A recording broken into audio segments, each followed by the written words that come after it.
Hello दोस्तों, फिर से स्वागत है आपको इंग्लिश क्लास के एक नए टॉपिक पे।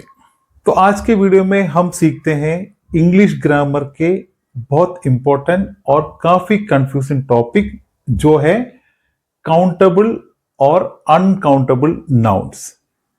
इस नाउन्स के बारे में शायद आप पहले जानते होंगे या फिर काफी लोगों को इसके बारे में कंफ्यूजन भी होता होगा कि इसका सही इस्तेमाल कैसा होता है। तो सबसे पहले हम एक बार देख लेते हैं, समझ लेते हैं कि नाउन किसको कहते हैं। तो नाउन होता है या नाउन का मतलब है किसी व्यक्ति, विचार, जगह या चीज का नाम। इसी को ही हम नाउन कहते हैं। और जस्ट आपको समझने के लिए नाउन के कुछ एग्जाम्पल देखते हैं। Boy, girl, money, idea, city, ये सब नाउन्स के एग्जाम्पल होते हैं। तो चलो अभी समझते हैं कि नाउन दो प्रकार के होते हैं। एक होते हैं काउंटेबल नाउन और एक होता है अनकाउंटेबल नाउन। काउंटेबल नाउन वो होता है जिसको हम गिन सकते हैं। अगर आप किसी भी नाउन के आगे 1 2 3 लगा सकते हैं तो ये काउंटेबल नाउन होता है। कुछ एग्जाम्पल भी डिस्कस करते हैं। 1 book, 2 books, 2 student, 10 students, 1 pen, 5 pen. इस तरह ये सभी चीजें काउंटेबल नाउन्स में आते हैं। यहां आप देखिए, इन चीजों के आगे आपने नंबर ऐड किए थे, 1 2 3 जितने भी नंबर्स है, इस तरह के नंबर्स आप ऐड किए थे, तो इसीलिए इसको हम काउंटेबल नाउन कहते हैं।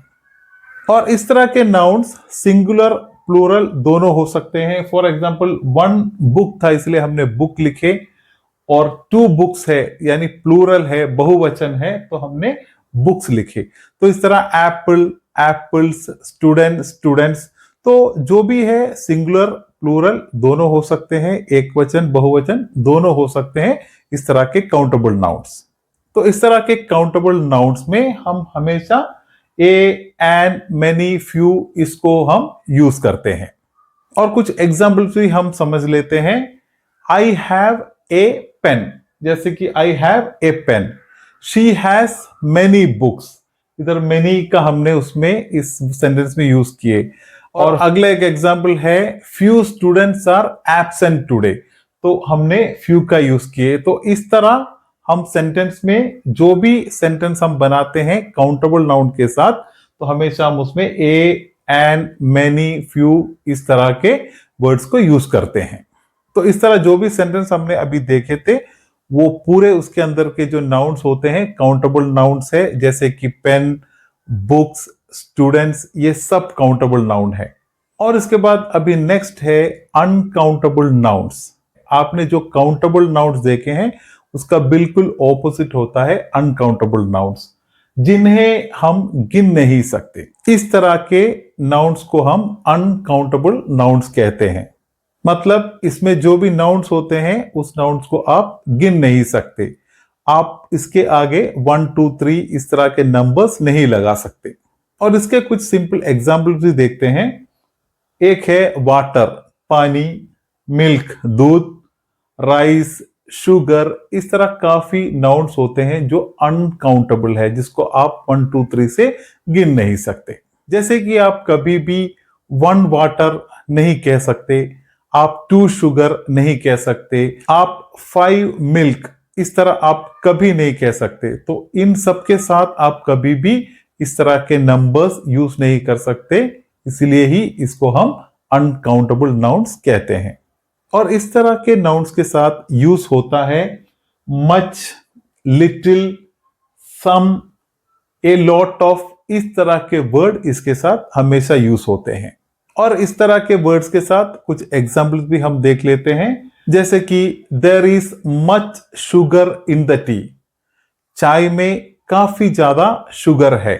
आई हैव लिटिल मनी, मेरे पास कम पैसे हैं। आई नीड सम वाटर, मुझे थोड़ा पानी चाहिए। तो आप देखिए इस तरह के वर्ड्स हमेशा अनकाउंटेबल नाउन्स में हम यूज करते हैं। तो आपका एक डाउट होगा कि जब भी हम इस तरह के अनकाउंटेबल नाउन्स यूज करते हैं तो उसकी क्वांटिटी कैसे बताएंगे। उसके लिए हम यूज कर सकते हैं मेजरिंग वर्ड। जैसे कि for example a glass of water, a cup of tea, a kilo of rice, a बोतल ऑफ मिल्क। तो इस तरह मेजरिंग वर्ड्स के साथ हम इसकी क्वांटिटी को बता सकते हैं। तो यही होता है काउंटेबल और अनकाउंटेबल नाउन्स के बीच का फर्क। तो सिंपली आपको यही समझना है, काउंटेबल नाउन्स वो होते हैं जिसको आप गिन सकते हैं। For example book, chair, car, pen, umbrella, ये सभी चीज काउंटेबल नाउन्स होते हैं। और जिसको आप गिन नहीं सकते, जैसे कि milk, water, sugar, rice, T powder, ये सभी चीज अनकाउंटेबल नाउन्स होते हैं। तो इस तरह के कुछ और नाउन्स को जो काउंटेबल हो या अनकाउंटेबल हो, उसको आप भी थोड़ा प्रैक्टिस कर लीजिए और इस टॉपिक को क्लियरली समझ लीजिए। मैं आपसे हमेशा ये रिक्वेस्ट करता हूं, जो भी हम इस तरह के टॉपिक के क्लास में डिस्कस करते हैं वो मैं बहुत ही सिंपल तरीके से आपको इंफॉर्मेशन देने की उसके थ्रू कोशिश करता हूं। और किसी भी चीज में आपको कभी भी डाउट हो तो आप प्लीज कमेंट में मुझसे पूछ लीजिए, मुझसे शेयर करें, मैं आपको उसका डिटेल रिप्लाई भी कर दूंगा। तो यही था आज के वीडियो के टॉपिक के बारे में।